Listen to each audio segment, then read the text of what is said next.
उषा सुधीर गोंडाने, संजय गांधीनगर, अमरावती. माझी फसवणूक झालेली आहे 4,65,000 अमर कॉलनीतील माया अमर ठाकूर, छाया बंटी ठाकूर, अमर गजानन ठाकूर आणि बंटी गजानन ठाकूर या लोकांनी माझेवाले 4,65,000 रुपये घेऊन मला परत देतो करून शिवानी आखरीले त्यांनी म्हणलं का कुठं आहे तुमचे पैसे, कुठं आहे तुमचे पैसे आमच्याजवळ नाही आहे, आम्ही देत नाही, तू ज्याच्यानं काय होईल ते कर म्हणून शिवानी. तर आज मी पोलीस 2023ला पोलीस कंप्लेंट केली, फैजलपुरा पोलीस स्टेशनला कंप्लेंट केली आणि 2023 फैजलपुरा पोलीस स्टेशनची मी चक्कर काढलेलं आहे. पण मला अद्याप न्याय नाही मिळाला, नाही त्याच्यावर गुन्हा दाखल झालेला आहे, नाही मला माझे पैसे परत मिळालेले आहे. पोलीस स्टेशन मला बोलवून शन्यानी 2-2, 3-3 तास फैजलपुरा पोलीस स्टेशनमध्ये बसवून ठेवते आणि म्हणते का बा आता हे मॅटर तुमचं कोर्टाचं आहे. नेमकं फसवणूक कसं काय झालं, कसे काय एवढे मोठे पैसे तुमचे देण्यात आले त्यांना? हां, घरी धुणं भांडी करत होती मी त्यांच्या घरी 10 वर्षापासून. कामावर होते तुम्ही त्यांच्या घरी धुणं भांडी करत होती आणि बाजूच्या घरी तसा मला 20,000 रुपये मिळाले. तर तुम्ही महिन्याचे पैसे घेत होते का? महिन्याचे पैसे त्यांच्याकडून घेत होते का?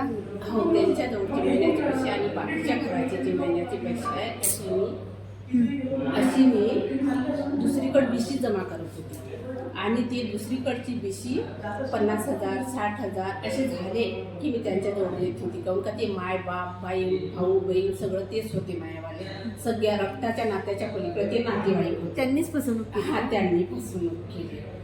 तर मग बा तू बँकेत न ठेवता आमच्याकडे ठेव, घरी दारू पिणार जुवा खेळणार आहे तर बँकेत जाण्या येण्यात वेळी जाते आणि बँकेत ठेवल्या ते पैसा माहिती पडत, तर त्याच्यात आमच्याजवळ तू जमा करत आहे. आम्ही तुझ्या मुलीच्या लग्नाले किंवा घर बांधाले हा तुझा 5 लाख रुपये जमा करायला सांगितले होते ते ना. पहिले आधी घराचं ठरलं होतं, पण आता घराचं तर कॅन्सल झालं, तर आता मुलीच्या लग्नाचं आलं. तर मग हा एक रोख आम्ही तुला पैसा तुझ्या कामी पडेल म्हणून शिवानी. ते माझे सगळे बहीण भाऊ सगळं काही ते होते. ते गजानन ठाकूर होते, त्या गजानन ठाकूरनं त्याच्या वडिलांना मला मुलगी मानलं होतं. तर मग मुलीच्या त्यांनी मुलगी नव्हतं तर मुलगी मानून शिवानी मुलीचा दर्जा देऊन ते पैसे माझेवाले ठेवत गेले त्यांच्याकडे. ज्यावेळेस मी ठोक रक्कम झाली 2023ला मी हिशोब करून शिवानी म्हणलं आता 4,65,000 रुपये झाले, तर त्यावेळेस मला घराचं बांधकाम करायचं होतं. तर आता माझे पैसे मला परत द्या किंवा घराचं बांधकाम करायचं आहे, पावसाळा लागलेला आहे. तर त्यांनी हो म्हणलं, 2 वर्ष त्यांनी मला हो म्हणलं, देतो पण थांबा, आमचंवालं हे आहे ते इतकं, म्हणजे आमची डिलिव्हरी आहे, आमचं ऑपरेशन आहे, आमचे हे आहे, इतकं आमचं आटोपल्याच्या नंतर तुमचे पैसे देतो. इमानदारीनं हो म्हणत होती आणि मला टाळत होते. आखरीले त्यांनी म्हणलं का आता तुम्ही राहू द्या, माझे पैसे मला परत करा, आता मी थांबू शकत नाही. तर त्यांनी मला याच्यात मी व्हिडिओ आहे का, हे त्याचं दुकान आहे, 4 दुकान आहे त्यांच्याजवळ, 10 एकर शेती आहे. हे दुकान म्हणजे बोलल्याचं आहे का दुकान विकतो आणि जसे दुकान विकल्याबरोबर तुमचेवाले 4,65,000 रुपये देतो. हा व्हिडिओ आहे, याच्यात मी त्यांच्या बोललेल्या ते जे सोबत आली होती एक पोरगी, तर तिला वाटलं ताईने बाबा आपल्या फिरवत आहे तर तिनं काढलेला होता ते. तर ते दुकान विकल्याच्या नंतर देतो म्हणलं.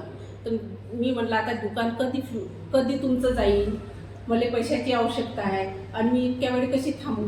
नाही तर म्हणे एका जणाकडे माझ्यावाले 5,65,000 रुपये आहे म्हणे, तर त्यांना दिल्यावर देतो म्हणे. तर ही असे 2-3 व्हिडिओ आहे, याच्यात मी स्पष्ट बोललेलं आहे, परिवार त्याचा पूर्ण आहे. तर माया अमर ठाकूर म्हणे दुकान विकलं का देतो, म्हणजे सगळेजण ते बोलत होते, छाया, माया, बंटी, अमर आणि याची ते आई आहे एक अंबिका गजानन ठाकूर म्हणून. तर हे पूर्ण जण मला फसवणार, मी एकटी आणि हे पूर्ण परिवार एक 5 जणांचा. तर दुकान विकल्यावर देतो म्हणून शेणाने मी म्हटलं आता मी थांबू शकत नाही म्हणलं, आता मला पैशाची आवश्यकता आहे म्हणलं. तर दुकान जाईन कधी, गिऱ्हाईक भेटन कधी. हां, आश्वासन दिलं. आश्वासन देत होते. आता मी थांबत नाही म्हणलं. मग त्याच्याने मी काय केलं, आपले जवळचे 2-3 जण घेतले आणि मी याच्या पहिले मी एक जात होती, माझी एक मैत्रीण आहे ती सोबत जात होतो. आम्ही दोघीच जणी त्याच्या घरी जाणं येणं पैशाला फिरत होती. मग दोघं तिघं जण सण्या घेऊन गेली. तर ते काय म्हणते, नाही म्हणते तर भांडण उठून उभं केलं. ते भांडणाचे व्हिडिओ आहेत, कधी दिले, काय दिले, कोणा म्हणजे तुम्ही देता का, असं करून शन्याने ते भांडण, जा मग तुमच्याच्यानं काय होते ते का. हे शब्द बोलल्याच्या नंतर मी फैजलपुरा पोलीस स्टेशनला गेली. फैजलपुरा पोलीस स्टेशनने 2023ला कंप्लेंट टाकून आली. 2000 फैजलपुरा पोलीस स्टेशननं म्हणजे 23 पासून 2 वर्ष तुम्ही काहीच नाही केलं? मी सांगू काय राहिली, 2023 पासून मी